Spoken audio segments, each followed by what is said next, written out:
everyone, it's Kyle Daniels with Business Sotheby's International Realty bringing you the weekly update for Friday, April 22nd, 2022. It's Earth Day and we're celebrating. Why are we celebrating? Well, Earth Day is one, good guess, but no. We had 129 new listings this past week. First time we've been over 100 listings in over a month, and I'm excited. So I'll give you the excited dance. I'm not going to dance anymore. Hey Alexa, turn it off. Okay, that's better. So, all silliness aside, this is the first time we've seen over 129 listings come on the market at one time, and we've usually been under 100. So not only do we go way over 100, but it's a big moment because we're finally seeing new listings out there. Now, all you buyers that have been just waiting, I don't know that this is that big moment that the market turns, but it's a good sign because you actually have some things to look at this weekend. Now, there's still some markets with only one or two homes on the market, so don't get me wrong, it's not easy. But 129 new listings, perhaps we're going to see a new trend where we're going to have a bunch more listings as we go into the summer months like we would all expect, but it hasn't happened yet. So all that aside, let's talk about the rest of the numbers. We had 15 price reductions this past week, and we had 7 listings that were in escrow fall out of escrow. As far as new escrows go, we had 101, which is down slightly from where we were last week, but again, still a great sign. That 1-to-1 ratio, new listings to new escrows holding strong. Now we'll see if we can meet it next week. If all that new inventory that we saw, this perhaps we'll call it a 30% jump in inventory this week, if that will get absorbed by the market in our next week's stats. Now let's talk about the closed sales for a second. We had 107 closed sales, so down a little bit, but again, kind of matching this drop in inventory that we saw when we were over 100 about a month ago, and it's coming down. Now, it's still a tight market. Median days on the market is only 7 days, and we had an average of 12 days on the market. So homes are not sitting on the market very long. As we talked about, there are only 15 price reductions. So it's still a very competitive market. Things are going on. In that 7 days, just to break it down for you, it usually goes on the market for a day or two. You have your open house. You collect offers. Most cases, you're having counter offers. And by the time you're finally in escrow, it's 7 days. So that's a pretty quick turnover. Basically, you can't do it much faster in the way we're seeing these multiple offers in this market. Now, the percentage that's sold over the list price, or at least the list price or higher, again, very high ratio. We had 94 sales at asking or over. Most of those were over out of 107. So again, more than, 8 out of 10, 8.5 out of 10 are selling over the list price in this market. It's just crazy. It hasn't stopped.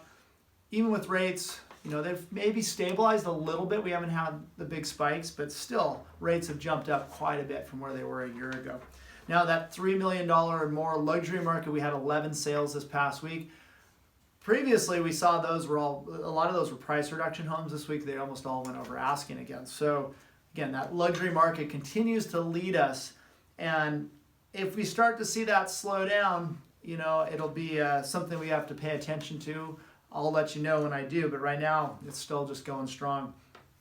Other than that, a quick inventory check. Most of the markets have less than 40 homes on the market. Manhattan Beach, 35. Hermosa Beach has 29 homes on the market. Redondo, all of Redondo, that's North and South Redondo.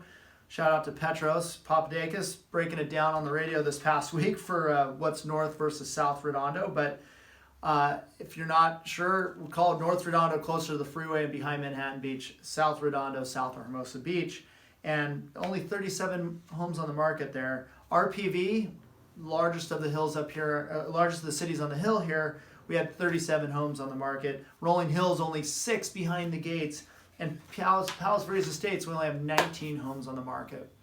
As far as Earth Day goes, it's a big day for me. I'm very passionate about what we can do to make our world a better place. In particular, I don't want to get political, but with global warming going on, we are seeing radical changes in weather patterns and early snow melt, things like that. So hopefully you can do your part. I'm reading a great book right now called Regeneration by Paul Hawken. Actually gives you some hope that there are things we can do. So I'm going to leave you this week with 3 tips for Earth Day that you can make a difference in your life to help better the planet.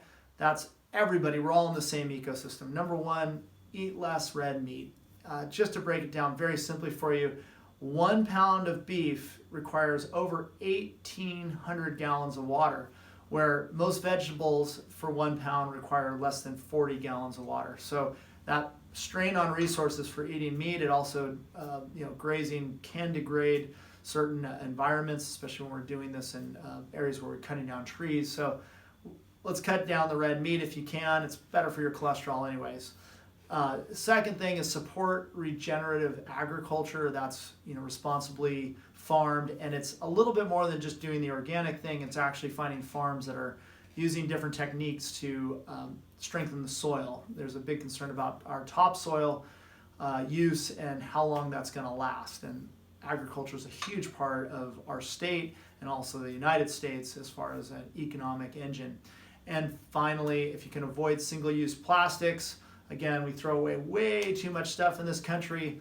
Again, these are all simple things you can do. It doesn't really require a massive change in your lifestyle. I'm not saying, put up a wind generation solar farm on your roof and brush your teeth with a bamboo toothbrush, although I did that recently. I'm not sure I could really recommend it, but get rid of those single-use plastics. I even, Target, they've got deodorant coming in cardboard containers now instead of plastic containers. So that's a huge thing you can do. Just something so simple, and I still smell okay, and it's just not in a plastic container. So anyways, that's it for this week. Thanks for watching if you made it this far. Happy Earth Day. Some great events down at Manhattan Beach Pier this weekend. We've got something at the Madrona Marsh here in Torrance, and over at Point Vicente, White's Point Nature Preserve with the Palos Verdes Peninsula Land Conservancy, which I've been a supporter of for the last, almost the last 10 years. So that's it. Thanks for watching. Have a great weekend. See ya.